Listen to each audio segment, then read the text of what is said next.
Haleluya, kita bersatu dalam doa. Bapa di sorga, kami mengucap syukur kalau kami ada sebagaimana kami ada pada hari ini semua karena anugerah Tuhan.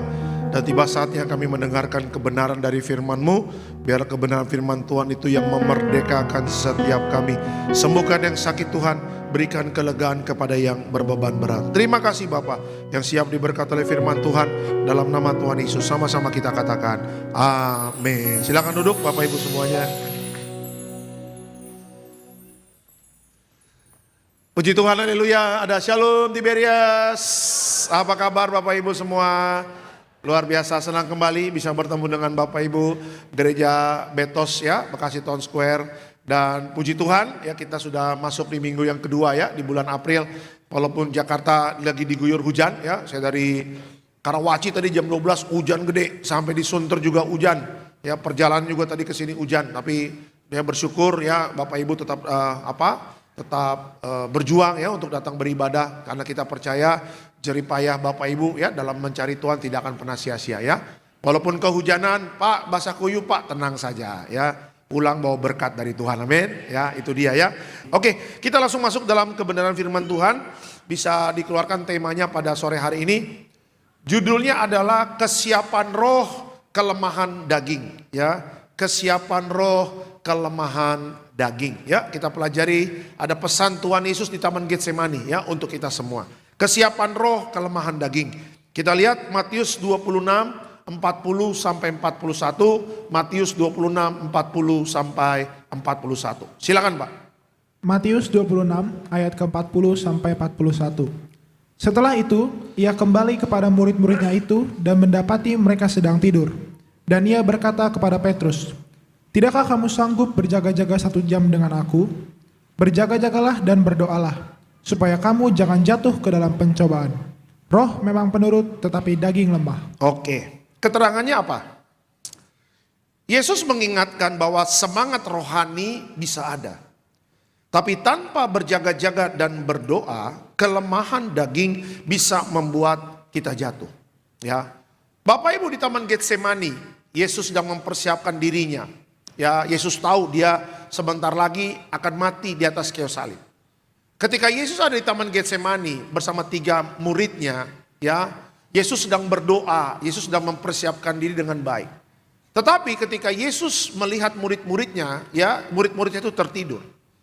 Makanya satu kalimat yang sebenarnya menegur murid-muridnya, dan Yesus ngomong kepada Petrus. Yesus mengatakan apa? "Tidakkah kamu sanggup berjaga-jaga 1 jam dengan aku?" Kata Tuhan kepada Petrus. Kenapa Tuhan mengingatkan Petrus untuk berjaga-jaga? Kenapa? Karena supaya Petrus dengan murid-muridnya tidak jatuh di dalam pencobaan. Dan Yesus juga mengatakan lagi, roh memang penurut tetapi daging lemah. Kalau Bapak Ibu lihat sekarang, ya bagaimana kehidupan manusia. Sekarang hidup manusia itu hidup dalam kedagingannya sangat kuat sekali Bapak Ibu. Kalau Bapak Ibu ingat khotbah saya kemarin bagaimana akar dari kejahatan itu adalah cinta uang. Ya, orang yang cinta uang berarti apa? Dia tidak memperhatikan kerohaniannya, yang dia kasih makan itu adalah kedagingannya. Orang kalau hidup dalam kedagingan Bapak Ibu tidak akan pernah mendapatkan tempat di kerajaan sorga. Kenapa? Karena daging ini nggak ada tempat di kerajaan sorga. Ya, yang masuk dalam kekekalan apa? Bukan daging. Daging akan menyatu dengan debu dan tanah. Tetapi roh. Ya, yang membuat Bapak Ibu dan saya kuat menghadapi tantangan bukan daging Bapak Ibu, tetapi roh kita. Ya, kita mendoakan yang sakit, "Pak kuat ya Pak ya, imannya harus kuat ya." Bapak Ibu sudah mengalami masalah ekonomi, Bapak Ibu berdoa, "Tuhan kuatkan saya bersama suami, bersama anak-anak, supaya kami mampu melewati masalah ekonomi dengan baik." Ya, yang membuat Bapak Ibu dan saya bisa keluar dari COVID apa? Oke, ada bantuan dokter. Oke, ada bantuan dari medis. Tetapi kalau roh kita tidak kuat, kalau nggak kita berdoa, kalau nggak kita bersekutu dengan Tuhan, ya, jemaat tanya sama saya, "Pak, bagaimana kami bisa mendapatkan perjamuan Pak, sementara gereja tidak ada ibadah?" Akhirnya Pak Pariaji sama Ibu Gembala membuka satu layanan khusus, mengirimkan ya jemaat-jemaat yang butuh perjamuan. Ya, itu tujuannya apa? Perjamuan kudus tujuannya apa? Dibuka line doa untuk didoakan. Itu tujuannya apa? Supaya kita kuat, supaya roh kita kuat. Ya, Bapak Ibu yang di PHK, emang gampang menghadapi PHK? Ya kan, kedagingan ini pinginnya marah, kedagingan ini pinginnya bersungut-sungut kepada Tuhan. Tetapi kan kalau kita roh kita kuat, walaupun kita menghadapi tantangan, ya orang yang kuat di dalam rohnya, orang itu mengatakan apa? Walaupun di PHK, aku tetap punya pengharapan kepada Tuhan. Walaupun di PHK, aku tidak mau bersungut-sungut. Walaupun aku mengalami di PHK, tapi aku percaya kalau aku terus cari kerajaan Allah dan kebenarannya, semua pasti akan ditambahkan. Ya, kenapa orang bisa begitu? Ya kan, karena kerohaniannya dijaga baik, Bapak Ibu. Hati-hati. Ya, kedagingan tidak mendapatkan tempat di kerajaan sorga, tapi orang-orang Kristen yang menjaga rohaninya tetap kuat, yang menang dalam segala perkara, yang tidak pernah mundur dalam perjalanan imannya. Orang-orang itulah yang akan mendapatkan tempat di kerajaan sorga. Ya, makanya pesan Tuhan Yesus kepada Bapak Ibu dan saya melalui Alkitab ini. Alkitab mengatakan apa? Ya, berjaga-jagalah dan berdoa. Apalagi kita sedang menghadapi akhir zaman, masa sukar, penyakit di mana-mana. Orang tiba-tiba matilah, orang tiba-tiba masuk ICU lah. Ya, saya pernah berapa kali ke rumah sakit, ya di ICU. Saya tanya, Bu, ini gimana ceritanya kok bisa di ICU? Nggak tahu, Pak. Dari pagi sampai siang sehat-sehat aja. Tetapi tiba-tiba malam, Pak, nggak sadarkan diri. Kita bawa ke rumah sakit, dokter mengatakan harus masuk ICU. Coba lihat, ya hidup manusia itu bagaikan uap. Ya, makanya jangan sia-siakan waktu yang ada. Ya, kerja boleh, usaha boleh, bisnis boleh. Tapi jangan pernah lupa, kerohanian kita harus kita jaga. Amin. Roh penurut daging lemah. Ya, orang yang memperhatikan dagingnya, dia akan kalah. Tetapi orang yang menjaga rohnya, imannya kuat, dia akan keluar sebagai pemenang. Amin. Kasih tepuk tangan yang meriah untuk Tuhan Yesus. Itu dia. Oke, kita langsung masuk dalam slide selanjutnya. Nah, belajar dari Alkitab, kenapa Tuhan mengingatkan kita untuk berjaga-jaga dan berdoa. Oke, belajar dari Alkitab, kenapa Tuhan mengingatkan kita untuk berjaga-jaga dan berdoa. Yang pertama, ya, kenapa Tuhan mengingatkan kita? Karena apa? Karena semangat rohani saja tidak cukup tanpa kedisiplinan. Ya, semangat rohani saja tidak cukup tanpa kedisiplinan. Coba kita lihat Alkitab kita, Markus 14 ayatnya ke-38. Silakan, Pak. Markus 14 ayatnya yang ke-38. Berjaga-jagalah dan berdoalah, supaya kamu jangan jatuh ke dalam pencobaan. Roh memang penurut, tetapi daging lemah. Oke, keterangannya apa? Hati ingin taat, ya, hati ini ingin taat. Tapi tanpa berjaga dan berdoa, kita mudah kalah oleh diri sendiri. Ada orang mengatakan begini, Pak, saya setiap pagi disiplin, Pak, dalam olahraga. Bagus, ya, saya dukung. Pak, saya disiplin dalam makan minum, Pak. Kemarin medical check up, Pak, saya ke Singapura. Wah, Singapura, oh mantap ya kan. Sosok Inggris Singapura, yang mulut sampai monyong-monyong ya kan. Saya ke Singapura, Pak, cek medical check up. Aduh, Pak, ada asam urat, Pak. Ada kolesterol, Pak. Ya kan, saya tanya, mungkin ditanya sama dokter ya, makannya apa? Wah, kalau nggak Indomie, gorengan, ya kan. Seblak, nah itu dia tuh. Iya kan, orang Batak seblak, Bapak Ibu ya kan, orang Siantar ya kan. Nah, rupanya Bapak Ibu ketika medical check up ke Singapura, dokter melihat asam uratnya tinggi, kolesterolnya tinggi, diabetesnya tinggi dan sebagainya dan sebagainya. Ya kan, ujung-ujungnya pasti kan dokter mengatakan aja, Pak, disiplin makannya ya, jangan minum lagi gula-gula ya, jangan lagi jajan-jajan ya, clean food ya dan sebagainya. Ya, kalau dia ingin melihat tubuhnya sehat, dia pasti disiplin. Tidurnya cukup, istirahatnya cukup, ya bangun pagi olahraga, mungkin makannya juga nggak jajan-jajan sembarangan, nggak nasi uduk, lontong sayur lagi, Bapak Ibu, ya kan? Mungkin sekarang diganti dengan oatmeal, ya kan? Yang dulu ngerokok sekarang nggak merokok, yang dulu minum-minum tuak di lapo sekarang cuma minum air putih, Bapak Ibu, ya kan? Walaupun tuak sama air putih beda-beda tipis warnanya, Bapak Ibu, ya kan? Ya, dia disiplin menjaga kesehatan. Saya katakan bagus. Ya, tetapi banyak orang hanya disiplin menjaga kesehatan, hanya disiplin menjaga kesehatan tubuhnya, tapi tidak mendisiplinkan dalam kehidupan rohaninya. Ya, kok bisa olahraga 1 jam pagi, tapi kenapa doa pagi 1 jam nggak bisa? Gitu loh. Kok bisa olahraga di gym 1 jam, tetapi kenapa nggak bisa pujian penyembahan 1 jam di rumah? Kok bisa di gym 1 jam, malah tambah 2 jam, sauna 2 jam. Ya kan, masuk 90, sauna 1 jam, keluar 63 Bapak Ibu ya kan.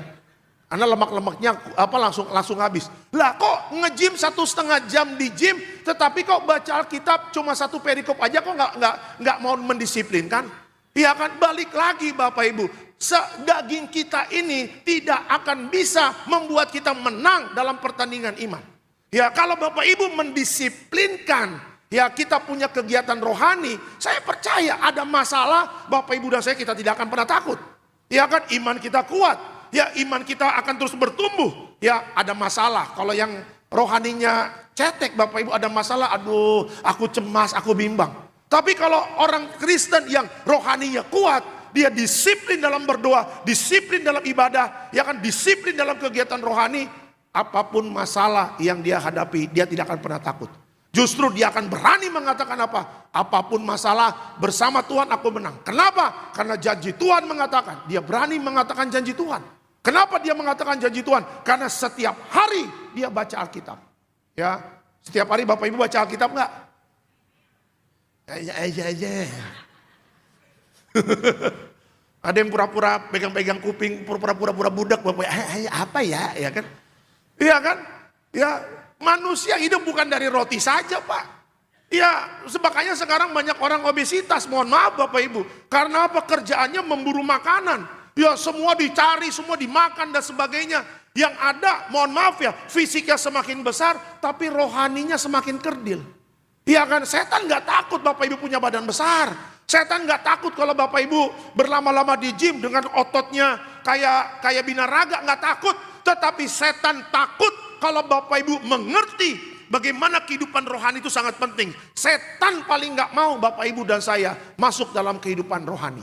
Makanya dibikin sibuk lah, dibikin capek lah, dibikin marah-marah lah, dibikin berantem lah suami istri, dibikin berantem lah anak sama keluarga sama orang tua, dibikin ribut lah dan sebagainya. Itu tujuannya apa? Tujuannya supaya tidak ada damai sejahtera dan sukacita dalam hati kita untuk kita memulai untuk apa? Hubungan rohani dengan Tuhan. Ya, coba ada orang mau sampai rumah aku mau baca Alkitab, wah udah semangat, ya kan? Dari kantor nih, wah udah pulang cepat. Sampai di rumah istri bikin kesal, iya ribut perang Hamas Palestina Bapak Ibu di rumah, perang piring dan segala macam. Ya kan? Akhirnya nggak baca Alkitab, udah langsung tidur. Ya, ada yang Pak sampai rumah mau pujian penyembahan sama istri. Ya, tapi akhirnya ketika sampai rumah, anak bikin kesel di rumah. Akhirnya nggak jadi pujian penyembahan sama istri dan sebagainya. Ya kan, makanya disiplinkan kedagingan kita. Ya, Tuhan nggak butuh firman karena Dia itu firman. Tuhan nggak butuh berdoa, ya kan, karena Dia apa? Karena Dia adalah pribadi yang menjawab doa.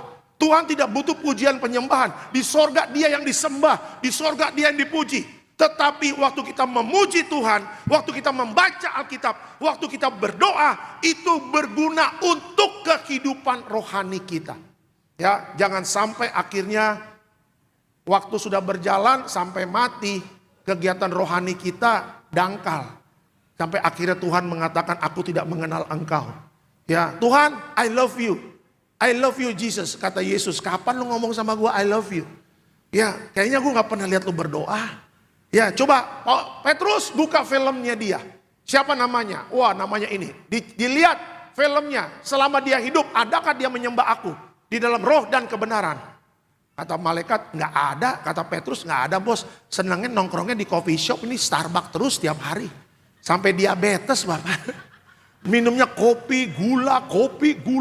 Ya sampai diabetes, sampai dia cuci darah, sampai mati, nggak pernah dia pujian penyembahan. Dia baca Alkitab nggak? Baca cuma kamusnya doang di belakang, ya kan? Tahu Bapak Ibu, Alkitab kan ada kamusnya di belakang, baru kamusnya doang. Iya kan? Dia sering beribadah nggak? Wah, boro-boro. Ini Kristen Nataru, Natal tahun baru. Ya, menurut Petrus dia kemana? Kata Tuhan Yesus ya Tuhan belok kiri aja Tuhan, gak usah belok kanan. Selesai. Masuk dalam kebinasaan yang kekal. Kita mau kayak begitu Bapak Ibu? Enggak lah. Ya kan? Kedisiplinan rohani itu bukan buat Tuhan, tetapi untuk Bapak Ibu dan saya. Ketika nanti ada masalah kau tidak takut, ketika menghadapi penyakit kau tidak gentar, ketika menghadapi goncangan akhir zaman ekonomi, Bapak Ibu dan saya tidak akan pernah jual iman. Kenapa? Karena orang yang mendisiplinkan rohaninya, dia punya iman dan dia akan menang dalam segala perkara. Amin. Kasih tepuk tangan yang meriah untuk Tuhan Yesus. Ya, itu dia ya. Jadi kenapa Tuhan mau kita berjaga-jaga dan berdoa? Ya, yang pertama adalah semangat rohani saja tidak cukup tanpa kedisiplinan. Makanya tadi saya katakan bisa dikeluarkan quote-nya nomor 1 tadi. Ya, hati ingin taat, tapi tanpa berjaga dan berdoa, kita mudah kalah oleh diri sendiri ya. Jadi mulai hari ini ya, nanti malam mulai bikin jam doa. Besok pagi mulai disiplin doa pagi. Besok pagi mulai baca lagi Alkitabnya. Ya, malamnya mulai lagi baca Alkitab lagi. Sebelum tidur mulai lagi berdoa. Konsisten. Konsisten. Walaupun capek, semua juga capek. Ya kan? Jemaat capek, pendeta juga capek. Ya, semuanya capek. Kalau memang mau bilang capek-capek. Tetapi namanya kita mau berjuang. Saya percaya Tuhan akan berikan kekuatan untuk kita. Amin. Untuk sungguh-sungguh cari Dia. Itu yang pertama. Yang kedua Bapak Ibu. Ya, kenapa Tuhan mau kita berjaga-jaga dan berdoa? Yang kedua, yuk, kelemahan daging bisa menjadi celah pencobaan. Ya, kelemahan daging bisa menjadi celah pencobaan. Galatia 5 ayatnya yang ke-17. Silakan Pak. Galatia 5 ayat yang ke-17. Sebab keinginan daging berlawanan dengan keinginan roh, dan keinginan roh berlawanan dengan keinginan daging. Karena keduanya bertentangan, sehingga kamu setiap kali tidak melakukan apa yang kamu kehendaki. Oke, keterangannya apa? Daging dan roh terus bertentangan. Ya, ketika kita tidak waspada, daging akan lebih mudah menang dan membawa kita jatuh di dalam dosa. Ya, Bapak Ibu kita ini semuanya harus waspada. Sama kalau Bapak Ibu kita lagi di jalan ya. Kalau Bapak Ibu masuk Jagorawi. Ya kan, pasti kan ditulisnya hati-hati. Jangan main HP sambil nyetir. Ya, hati-hati kalau ngantuk ada rest area istirahat. Kan. Kenapa Jasa Marga menulis itu? Supaya Bapak Ibu dan saya berjaga-jaga. Ya, sudah ada kasusnya orang main HP tabrakan. Sudah ada kasusnya orang yang ngantuk. Berapa kali supir truk itu nabrak Bapak Ibu. Bukan karena remnya blong juga. Karena ngantuk. Berapa kali bis-bis akap yang antar provinsi, yang Jakarta, Surabaya, bis malam. Itu nabrak, kenapa? Karena tidak berjaga-jaga. Sudah tahu ada rest area. Dipaksakan untuk cepat sampai ke pool. Tapi karena jasmaninya nggak sampai. Nggak tidur, nggak istirahat. Akhirnya tabrakan. Ya kan, sama Bapak Ibu ya, ketika kita semua hidup dalam dunia ini, setan itu ada di sekitar kita untuk mencobai kita. Ya kan, Bapak Ibu dimanapun kita akan dicobai. Bapak Ibu yang kerja di kantor akan menghadapi pencobaan. Pak, saya bagian keuangan Pak, pasti di bagian keuangan ada godaan. Untuk apa? Bermain anggaran. Ya, Pak Pendeta saya bisnis ya, bisnis batu bara. Pasti di dalam bisnis batu bara ada godaan juga. Saya sebagai pendeta hamba Tuhan bukan berarti nggak ada godaan, banyak godaannya. Ya kan, tetapi kalau kita punya kedekatan dengan Tuhan. Alkitab tadi mengatakan apa? Keinginan daging berlawanan dengan keinginan roh. Keinginan roh berlawanan dengan keinginan daging. Jadi dimanapun Bapak Ibu dan saya ditempatkan harus bisa berhikmat. Ya, apa keinginan roh dan apa keinginan daging. Ya, awal bulan, akhir bulan gajian, wih mantap. HRD baru transfer, teng, 10 juta, 10 juta, 10 juta, 10 juta. Taruhlah gajinya 10 juta semua. Amin, puji Tuhan, haleluya. Ya kan? Tiba-tiba teman kantor bilang, mau kemana bro? Mau langsung pulang? Kita nongki-nongki dulu, nongkrong-nongkrong dulu di kota. Sambil karaoke. Mantap nih. Ya, cewek-ceweknya cantik-cantik dari Ukraina, bekas perang, katanya begitu ya kan. Matanya cuma satu semua ya kan. Iya kan.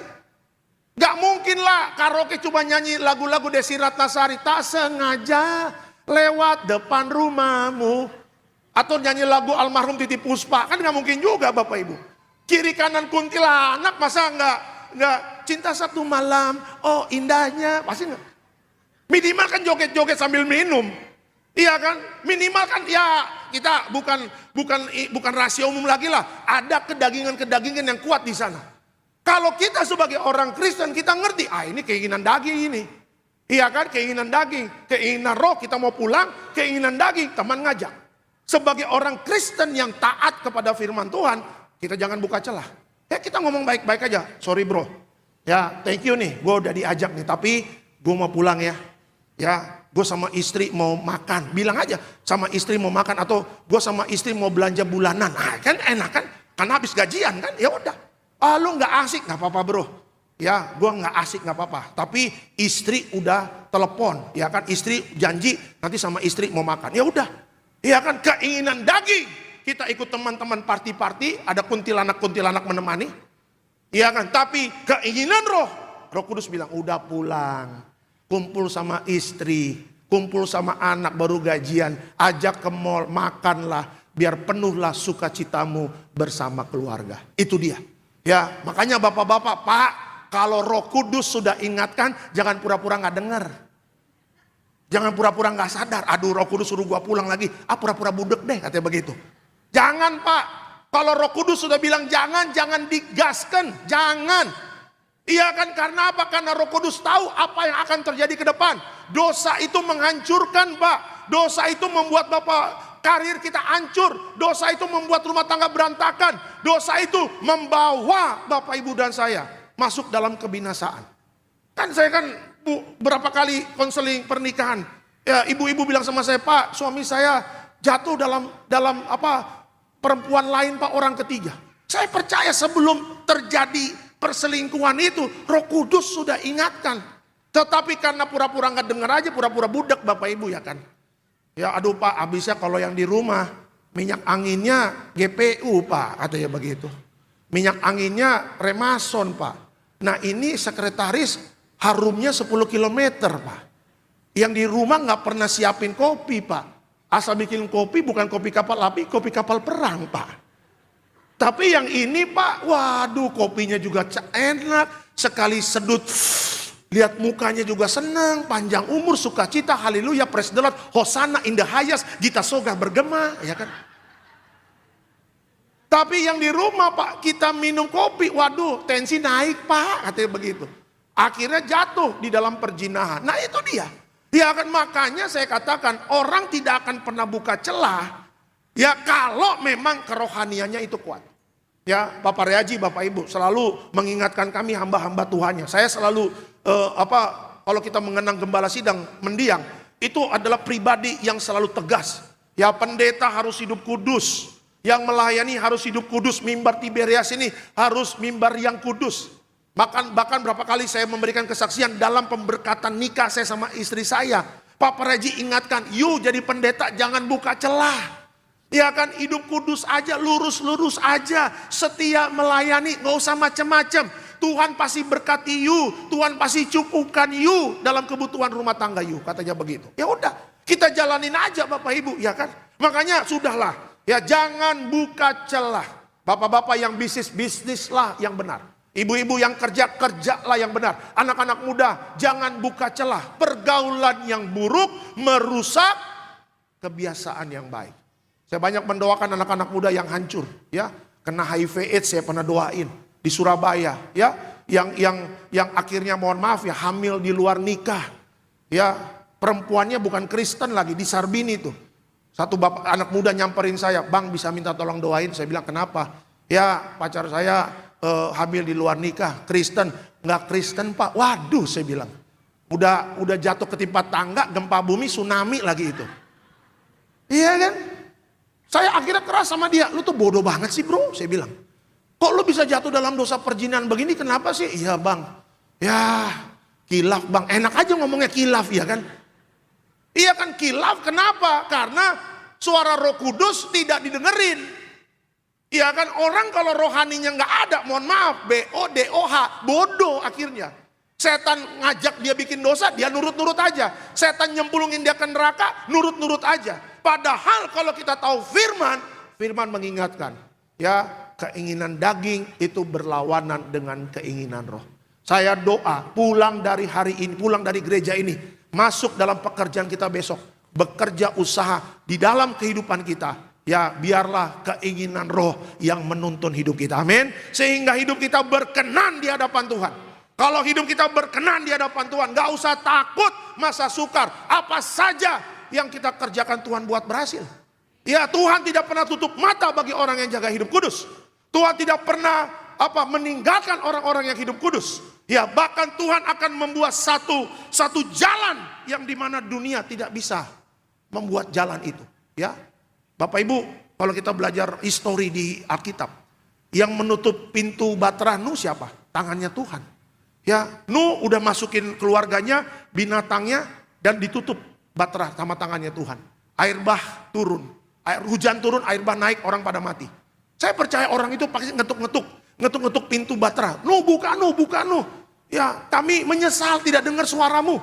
Tapi Nuh ngomong apa? Ya, saya nggak bisa buka pintunya. Tuhan yang sudah menutup pintu. Kalau Tuhan sudah menutup pintu, tidak ada yang bisa membukanya. Tapi kalau Tuhan sudah membuka pintu bagi orang yang hidup kudus di akhir zaman, tidak ada yang bisa menutupnya. Berkatnya akan mengejar hidup orang-orang yang berkenan di hadapan Tuhan. Amin. Beri kemuliaan untuk Tuhan Yesus. Ya, makanya sudahlah, di akhir zaman ini kita bertobatlah. Ya, jaga kekudusan, jangan buka celah. Ya, makanya quote yang tadi bisa dikeluarkan di poin yang kedua. Yuk, daging dan roh terus bertentangan. Ya, ketika kita tidak waspada, daging akan lebih mudah menang dan membawa kita jatuh dalam dosa. Saya percaya jemaat Tiberias Betos adalah orang-orang yang kuat di dalam iman. Ya, yang setia, ya, menjaga kekudusan. Lihat saja nanti beda, kita beda dengan orang dunia. Orang dunia menjerit akhir zaman. Tapi di akhir zaman Bapak Ibu dan saya bersuka cita karena pintu berkat terbuka untuk kita semua. Amin. Beri kemuliaan untuk Tuhan Yesus. Itu yang kedua. Kenapa Tuhan mau kita berjaga-jaga dan berdoa? Yang kedua, karena kelemahan daging bisa menjadi celah dalam pencobaan. Ya. Yang ketiga Bapak Ibu, kenapa Tuhan mau kita berjaga-jaga dan berdoa? Yang ketiga terakhir, yuk. Kekuatan roh datang lewat doa dan penyerahan diri. Oke, kekuatan roh datang lewat doa dan penyerahan diri. Kita lihat Alkitab kita, Lukas 22 ayatnya ke-43. Silakan Pak. Lukas 22 ayatnya ke-43. Maka seorang malaikat dari langit menampakkan diri kepadanya untuk memberi kekuatan kepadanya. Oke, keterangannya apa? Yesus sendiri diperkuat melalui doa. Ya, dalam kelemahan, kekuatan rohani datang dari hubungan yang dekat dengan Bapa. Kalau Bapak Ibu baca Alkitab, ya, di Perjanjian Baru, selama Yesus melayani, Yesus itu Alkitab mencatat, Yesus sering keluar dari kesibukan pelayanan. Ngapain? Berdoa. Alkitab juga mencatat, pagi-pagi sekali Yesus itu berdoa. Kenapa Alkitab mencatat tentang kegiatan Yesus tentang doa? Supaya Bapak Ibu dan saya mengerti, Allah yang menjadi manusia namanya Yesus aja, dia tidak malas berdoa Bapak Ibu. Ya kan, dia berdoa karena dia tahu hidupnya masih ada daging. Kalau Bapak Ibu lihat di Taman Getsemani, Yesus itu ketakutan. Kenapa? Karena Yesus sebentar lagi akan menerima murka Allah. Yesus harus mati untuk menebus dosa Bapak Ibu dan saya. Sebagai manusia dia takut. Makanya kalau Bapak Ibu baca di Taman Getsemani, Yesus kan sempat negosiasi dengan Bapaknya. Ya Bapak, kalau boleh cawan ini berlalu. Dengan kata lain, Yesus ingin ngomong, kalau boleh gue gak usah mati deh.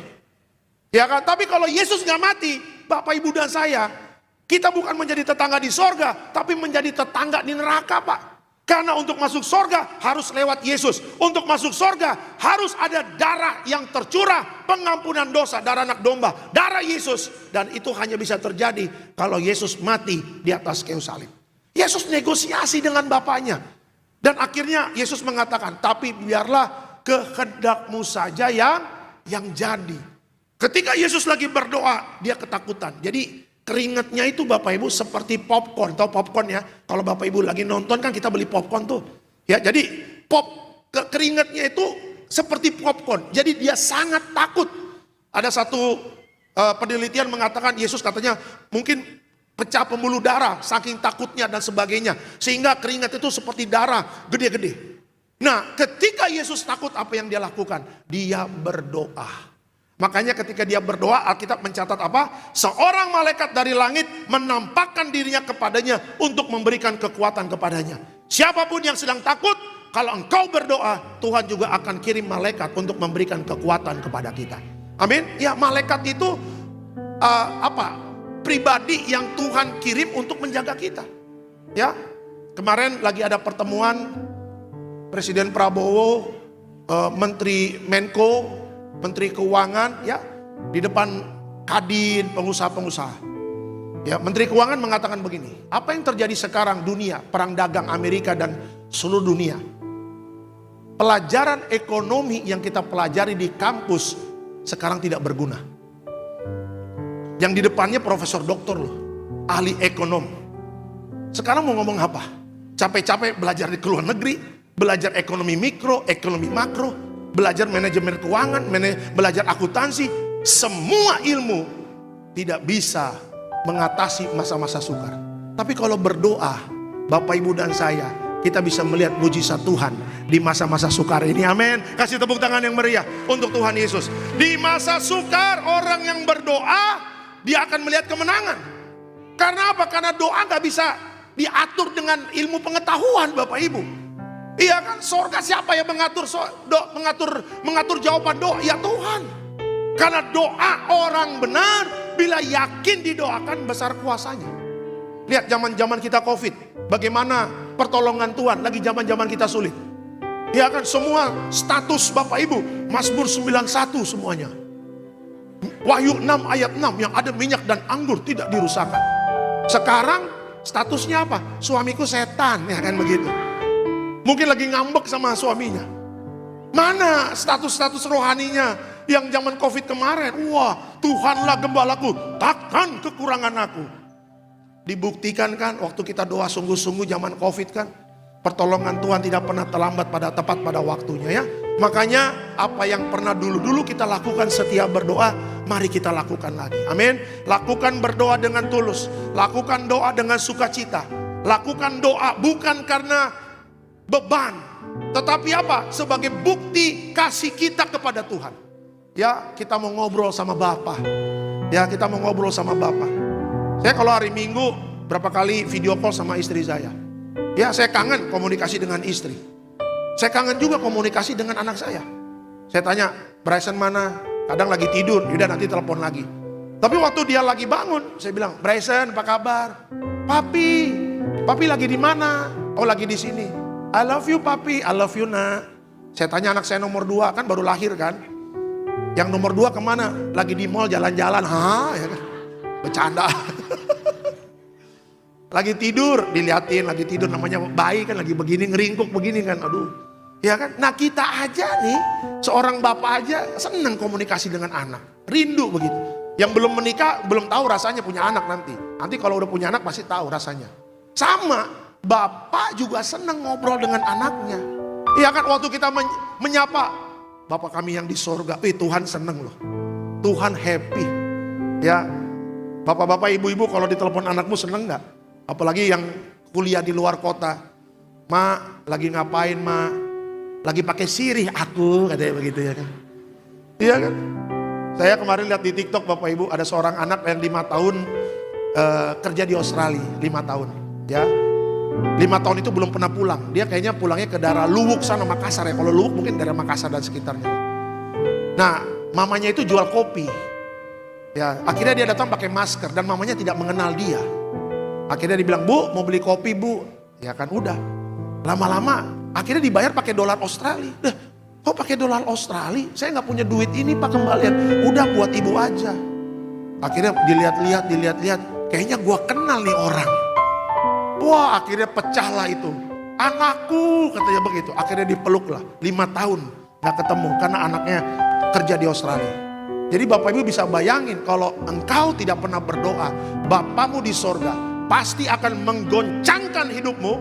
Supaya apa? Supaya akhirnya kita menyapa kembali, Bapakku yang di sorga, tolonglah aku, tolonglah berkati aku. Saya percaya Tuhan senang waktu kita menyapa Bapakku yang di sorga.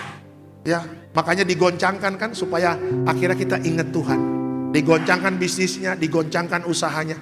Karena apa? Karena kata Tuhan sudah terlalu nyaman ini, tidak bagus. Jadi lupa sama yang memberi berkatnya. Mari kita berdoa. Dengan berdoa kita akan selalu dekat dengan Bapa. Orang yang dekat dengan Bapa, dia aman dalam perlindungan Tuhan. Amin. Kasih tepuk tangan yang meriah untuk Tuhan Yesus. Haleluya. Sebagai kesimpulan dalam khotbah saya pada sore hari ini. Apa kesimpulannya? Roh kita mungkin siap, tapi tanpa berjaga dan berdoa, daging yang lemah bisa menguasai kita. Tetaplah bergantung kepada Tuhan setiap saat. Selamat hari Minggu Tiberias. Tuhan Yesus memberkati. Kasih tepuk tangan yang meriah untuk Tuhan Yesus. Kita bangkit berdiri. Kita bangkit berdiri. Terima kasih Tuhan Yesus. Ku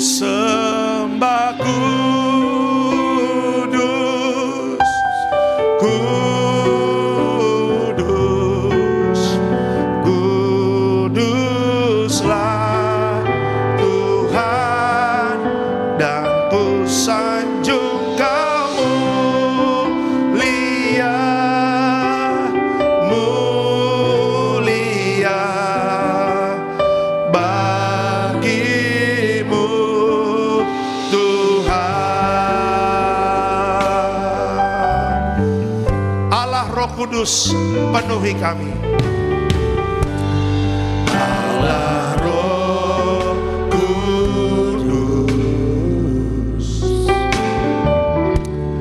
penuhi kami.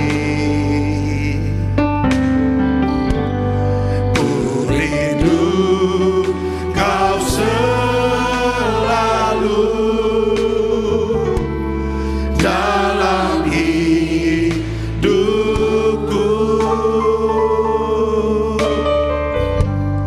Allah Roh Kudus,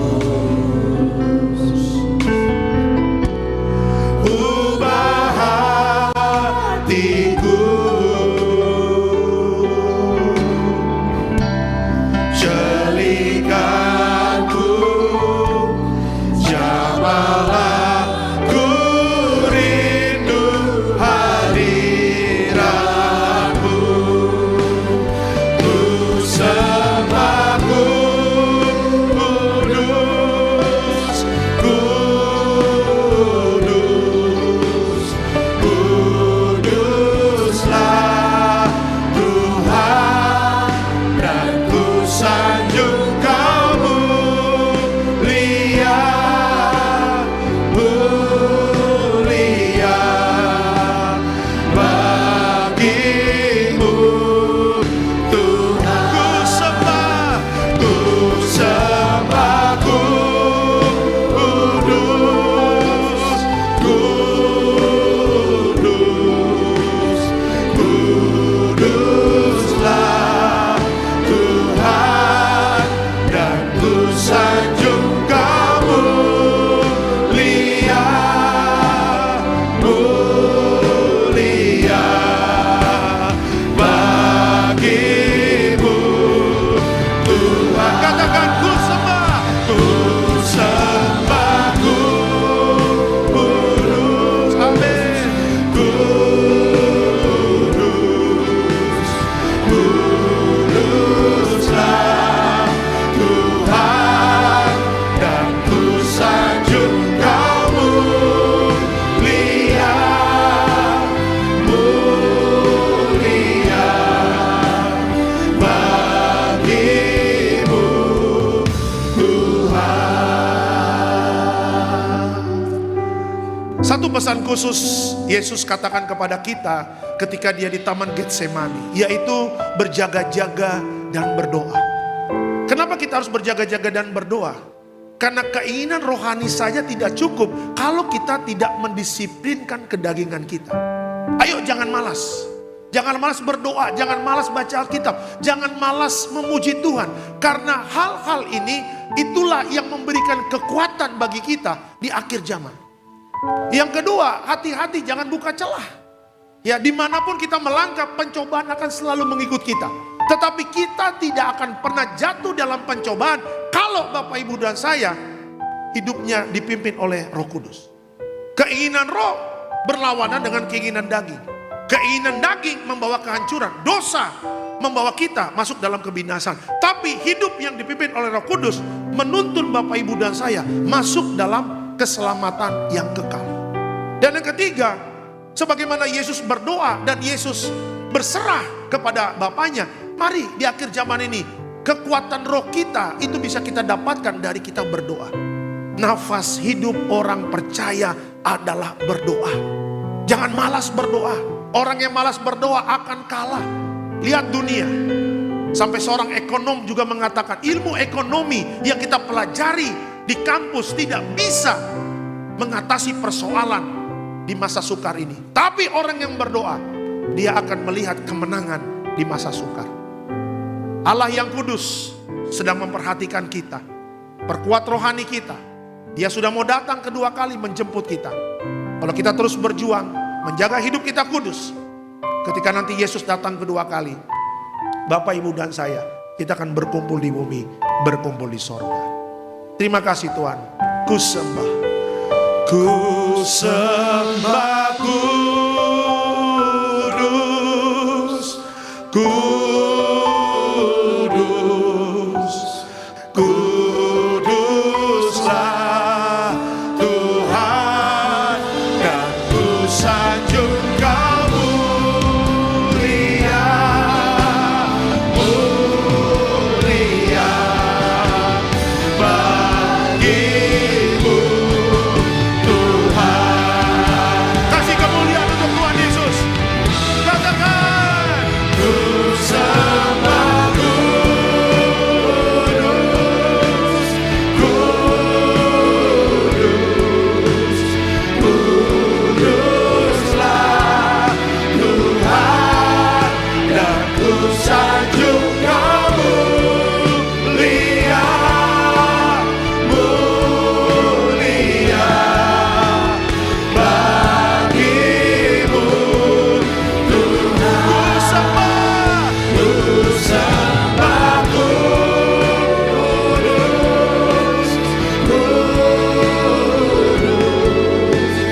Kami sungguh bersyukur Tuhan Yesus, di sore hari ini kami telah merenungkan kebenaran firman-Mu Tuhan. Saya percaya setiap kebenaran firman Tuhan yang boleh kami dengar, yang boleh kami renungkan tidak akan pernah kembali menjadi sia-sia. Mereka akan selalu mengerjakan segala perkara yang ajaib dalam hidup kami. Berkati hamba-Mu yang terkasih, Bapak Pendeta Alexander Simanjuntak. Berkati senantiasa pelayanan hamba-Mu Tuhan, melalui pelayanan hamba-Mu baik jiwa-jiwa yang dimenangkan. Dan berkati hamba-Mu bersama keluarga senantiasa dalam berkat penyertaan Tuhan yang sempurna. Di sore hari ini sebelum kami menerima tubuh dan darah Tuhan, kami mau memberi yang terbaik, persembahan kami bagi Tuhan. Sucikan korban syukur kami ya Tuhan. Berkati setiap tangan yang memberi. Apa saja yang kami usahakan, apa saja yang kami kerjakan, Tuhan senantiasa buat menjadi berhasil. Dan kami tidak akan pernah kekurangan, karena Tuhan adalah gembalaku. Takkan kekurangan aku, yang siap memberi yang terbaik bagi Tuhan. Sama-sama Tiberias kita katakan amin. Kita kasih pujian, tepuk tangan kemuliaan sekali bagi Tuhan. Silakan duduk kembali saudara yang terkasih dalam Tuhan. Kami mengundang setiap sahabat kolekta untuk menjalankan persembahan. Kami informasikan juga bagi setiap saudara yang ingin memberikan persembahan via transfer ke rekening atas nama Gereja Tiberias Indonesia. Ada 2 nomor rekening. Rekening yang pertama ke Bank BCA KCU Gajah Mada ke 02130177771, atau juga bisa melalui ke Bank Mandiri Kemang Raya ke 126-432-8331. Harap mentransferkan ke nomor rekening yang telah kami sebutkan pada sore hari ini. Bersama-sama telah kulihat, telah kulihat bukti kasih-Mu. Kau menderita gantikanku dengan darah-Mu, dengan darah-Mu. Kau selamatkan aku. Kini ku hidup menyenangkan-Mu. Terlalu besar kasih-Mu Bapa, pengorbanan yang Kau berikan bagiku. Terlalu mahal darah-Mu Yesus, tercurah untuk menebus hidupku, tercurah untuk menebus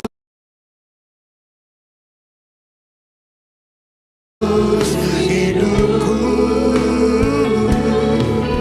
tercurah untuk menebus hidupku. Kami ucapkan terima kasih buat setiap peserta saudara. Tuhan Yesus memberkati. Mari kita siapkan hati kita untuk menerima tubuh dan darah Tuhan Yesus. Mari kita bangkit berdiri di hadapan Tuhan. Mari kita mau menyatakan pujian bagi Tuhan. Tubuhmu dan darahmu tercurah bagi kami. Haleluya.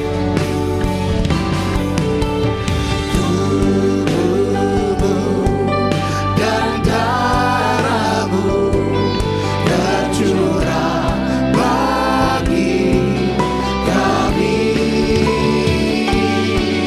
menyucikan, menyembuhkan, Bersama-sama kita sambut saudara Tuhan Yesus. hidup kami. Tubuhmu dan darahmu Tubuhmu dan darah-Mu tercurah bagi kami, menyucikan, menyembuhkan, sempurnakan hidup kami. Haleluya, kita akan menyatu dengan tubuh dan darah Yesus. Kita angkat rotinya terlebih dahulu. Sama-sama kita katakan, dalam nama Tuhan Yesus, inilah roti yang turun dari sorga. Inilah tubuh Yesus Kristus yang tertikam tertombak di atas kayu salib. Pertama, dengan tubuh Yesus kami dimateraikan jadi warga sorga. Dengan tubuh Yesus dibangkitkan pada hari kiamat. Dengan tubuh Yesus kami menolak terkapar di meja operasi, menolak terkapar di rumah sakit, menolak terkapar di ruang ICU. Kami juga menolak penyakit sampar di mana kami melangkah dijaga malaikat surga. Dalam nama Tuhan Yesus, inilah roti yang turun dari surga, inilah tubuh Tuhan Yesus. Kita makan, inilah tubuh Yesus. Ya, makasih Pak.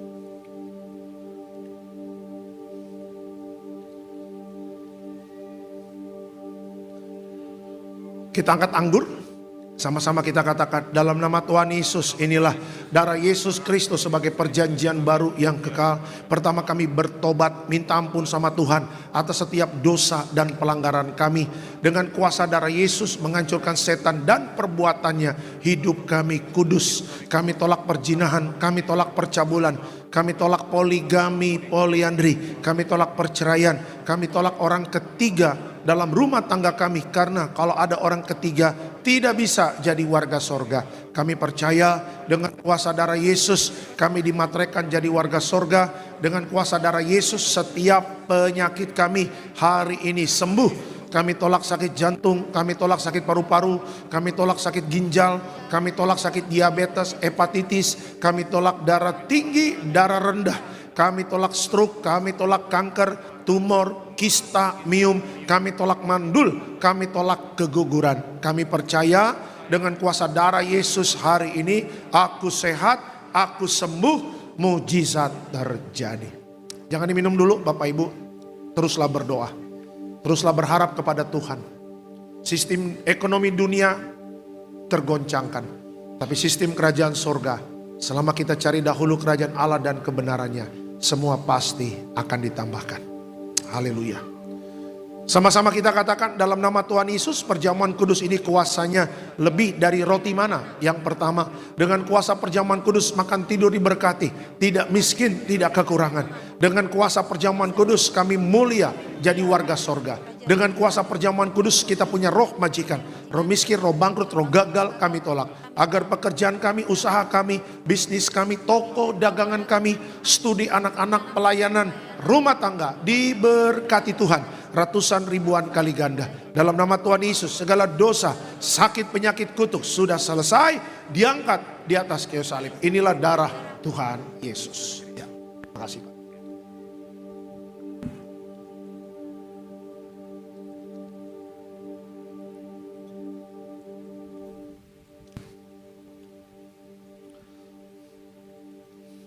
Berdoa buat minyak urapan. Minyak urapan memuliakan Allah dan manusia. Minyak urapan hancurkan setan, sembuhkan orang sakit, di mana melangkah dijaga malaikat. Kita penuh kemuliaan Tuhan dalam nama Tuhan Yesus. Haleluya. Amin.